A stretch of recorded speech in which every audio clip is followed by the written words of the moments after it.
नमस्ते बच्चों। DAV MOIL public school e learning class में आपका स्वागत है। मैं आपकी नैतिक शिक्षा विषय अध्यापिका अंजलि दाघोरते। प्यारे बच्चों, आज हम पाठ 14 जीवनदानी दयानंद का भाग तीसरा पढ़ने जा रहे हैं। आशा करती हूँ कि आज के पाठ का श्रवण आप एकाग्रता से करेंगे। बच्चों, मैं आपको स्मरण करा दूं कि पिछली कक्षा में हमने क्या पढ़ा था। आप जानते हैं ना कि किस प्रकार स्वामी जी से रुष्ट होकर कुछ विभिन्न मत संप्रदाय और गलत विचारधाराओं के लोगों ने उन्हें मारने का प्रयास किया था, किंतु स्वामी जी का जन्म एक विशेष उद्देश्य के लिए हुआ था और उसे पूर्ण किए बिना वे इस जगत से अलविदा कह भी नहीं सकते थे।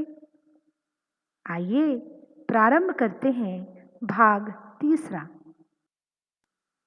बच्चों, मैं तीसरे भाग का वाचन करती हूँ, आप एकाग्रता से इसका श्रवण कीजिएगा। स्वामी जी प्रचार और लेखन कार्य करते रहे। मेरठ में स्वामी जी ने परोपकारिणी सभा की स्थापना की। अजमेर स्थित परोपकारिणी सभा स्वामी जी की पुस्तकों का प्रकाशन और प्रचार कार्य करती है। इन दिनों महर्षि का ध्यान राजस्थान के राजाओं को सुधारने तथा संगठित करने की ओर गया।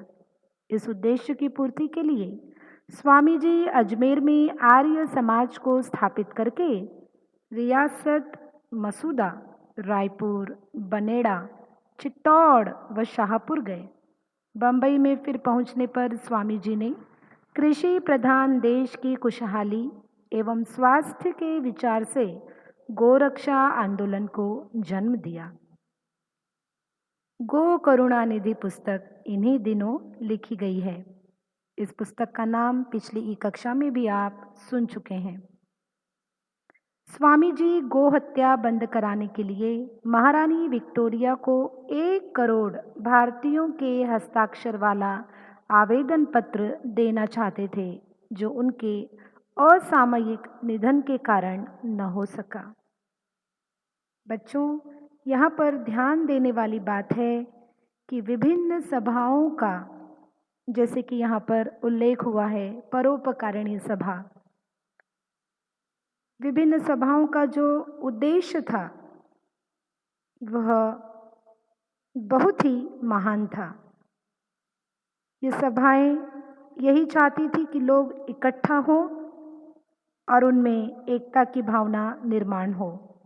इसी उद्देश्य की पूर्ति के लिए इस प्रकार की सभाओं का निर्माण किया गया। स्वामी जी आर्यवर्त को, यानी इस भारतवर्ष को, राष्ट्र को एक सुदृढ़ और गौरवशाली राष्ट्र के रूप में देखना चाहते थे। सभी मनुष्यों में प्राण है, उसी प्रकार पशुओं में भी प्राण है, उन्हें भी दर्द का एहसास होता है। इस विचार से उन्होंने गौ माता की रक्षा हेतु गो सुरक्षा, गो रक्षा आंदोलन चलाया और कृषि प्रधान देश की खुशहाली की कामना की। 1 करोड़ भारतवासियों ने तो गौ हत्या बंदी पर अपनी रजामंदी भी दे दी थी। स्वामी जी ने महारानी विक्टोरिया को 1 करोड़ भारतीयों के हस्ताक्षर वाला आवेदन पत्र भी देने के लिए तैयारी कर ली थी, किंतु उनके असामयिक निधन के कारण यह कार्य पूर्ण न हो सका। इसी समय महर्षि ने सब जगह हिंदी भाषा को अपनाने और उसे राज कार्य की भाषा बनाने के लिए भी आंदोलन शुरू किया, क्योंकि ये भाषा ऐसी है जो लोगों के दिलों को जोड़ने का कार्य करती है। यहाँ तक कि महात्मा गांधी ने तक कहा है कि हिंदी तोड़ने वाली नहीं अपितु जोड़ने वाली भाषा है।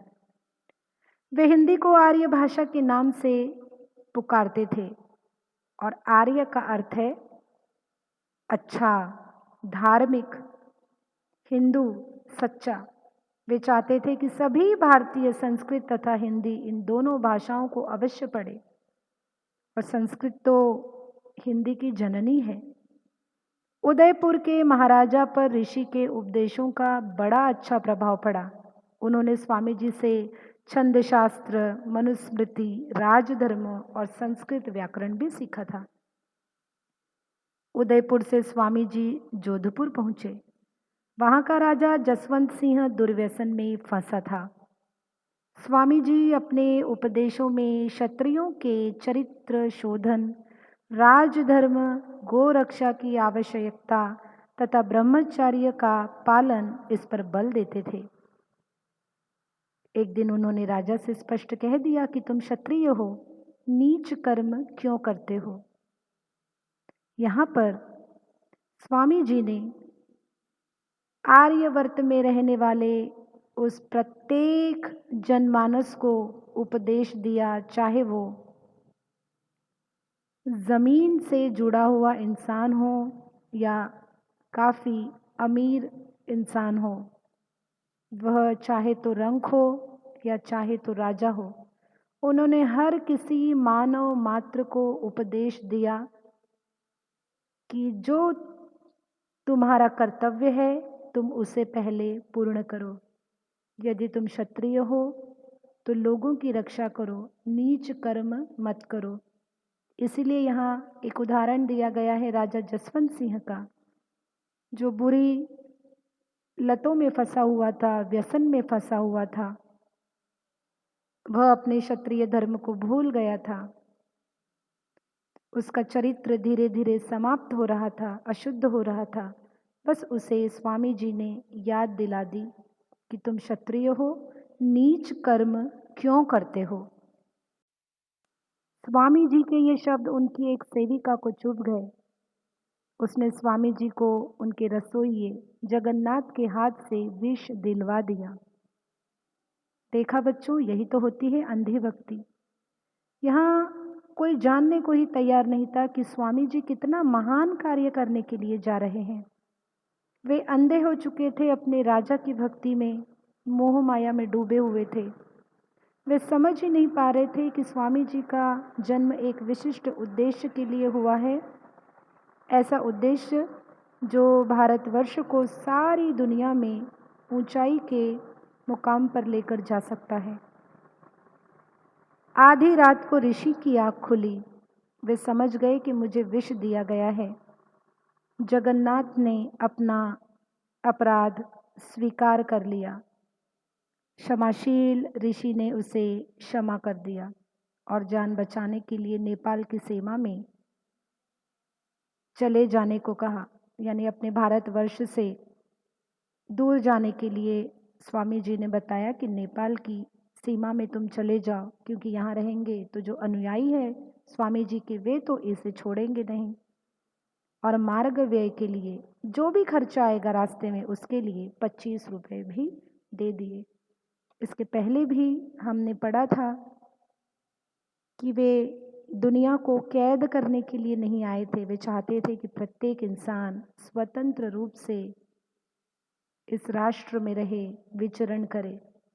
यहाँ पर हमें इनकी उदारता दिखाई देती है। सभी प्रकार के मानवीय मूल्य हमें महात्मा जी में, स्वामी जी में दिखाई देते हैं। बच्चों, आज के तीसरे भाग में केवल इतना ही। अगला और अंतिम भाग पढ़ेंगे हम अगली ई कक्षा में। आइए, समय है गृह कार्य का। आज का गृह कार्य। प्रश्न पहला, प्रश्नों के उत्तर लिखिए। क, परोपकारिणी सभा का क्या कार्य है। ख, बंबई पहुंचने पर स्वामी जी ने सबसे पहले कौन सा कार्य किया। ग, स्वामी जी हिंदी को किस भाषा के नाम से पुकारते थे। और घ है, सेविका ने स्वामी जी के साथ क्या धोखा किया। बच्चों, मुझे विश्वास है आज का गृह कार्य आपको समझ गया होगा। इन सभी प्रश्नों के उत्तरों को आप अपनी कॉपी में लिख लेंगे और आज के भाग से जो अच्छी बातें आपको सीखने को मिली है उसे आप अपने जीवन में ज़रूर अमल में लाएंगे। इसी आशा के साथ हम फिर मिलेंगे अगली ई कक्षा में। तब तक के लिए धन्यवाद।